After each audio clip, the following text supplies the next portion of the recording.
Morning mga Mars! Another day, another vlog. For today's video, Mars, ay maglinis tayo dito sa kusina. Bago ang lahat, ako'y maghuhugas muna ng plato dito. Natambakan kasi ako ng plato dito, Mars, gawa ng walang tubig. 2 araw din, walang tubig, Mars. Eto, naghugas muna ako kasi ang dami na din kasi. Napakahirap pag walang tubig talaga. Nahihirapan ako maghugas kasi nga walang tubig. Kaunti lang magagamit mo talagang itong portion to. Dapit-tipid ang tawag dito, Mars eh. Naghugas na talaga ako ng plato, Mars, kasi madami-dami na din kasi. Kaya eto, ang kunti lang talagang ginagamit ko ng tubig. Kaya maliit lang kasi yung balde. Ang hirap kasi umigib, malayo pa siya, Mars, sa baba pa. Eh, nasa 3rd floor pa naman kami. Kanina naman umigib yung asawa ko kanina, tanghali na. Tanghali na nga kami nagising, kaya eto, naghugas ako. Pagkatapos naman nila kumain, naghugas ako. Kasi yung estudyante ko, papasok na din at papasok na rin yung asawa ko. Buti na lang, napaigib ako sa kanya kasi mahirap mag-igib sa baba, Mars.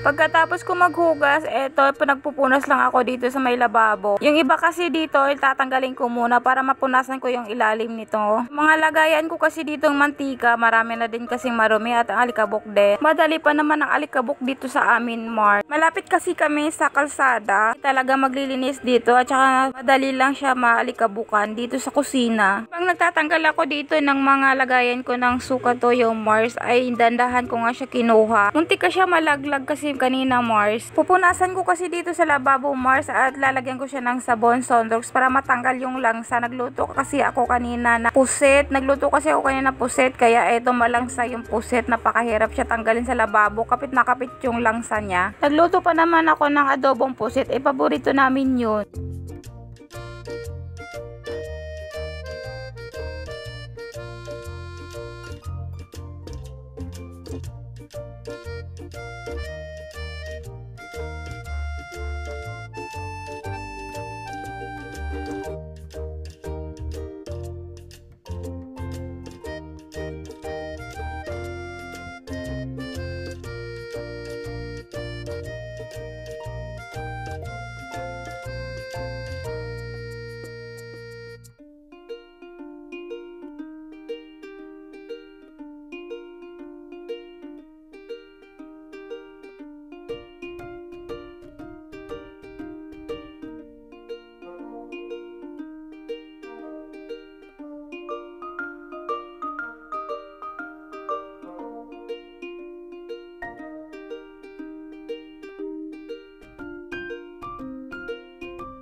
At sa wakas na din, natapos ko rin siya maglinis dito, Mars, at napupunas. Binalik ko na yung ibang gamit ko dito, Mars. Yung mga lagayin ko ng toyo, suka, at saka yung condiments ko. Kasamang seasoning, wala nang alaman. Pinupunasan ko lang dito yung mga lagayan ko ng asin. Bago ko siya ginagamitan ng pasahan, nilalabhan ko muna siya. Pati lagayan ko ng magic sarap, na ubusan na rin ako. Sakto naman, malapit na ang sweldo. Tuwing sweldo lang ng asawa ko, mag-grocery kami, Mars. Yun lang talaga ang budget namin dito. Minsan nga, hindi pa nga umabot dito yung mga budget namin dito, Mars, sa sweldo niya. Nandun na gipit, may time na hindi. Sakto lang talaga. So, magpapaalam na ako sa inyo, Mars. Hanggang dito lang aking video, Mars. Maraming salamat sa panood. And God bless. Thank you for watching. Bye, Mars. God bless, Mars, sa inyong lahat. May part 2 pa to, Mars. Haba kasi ang video na ito.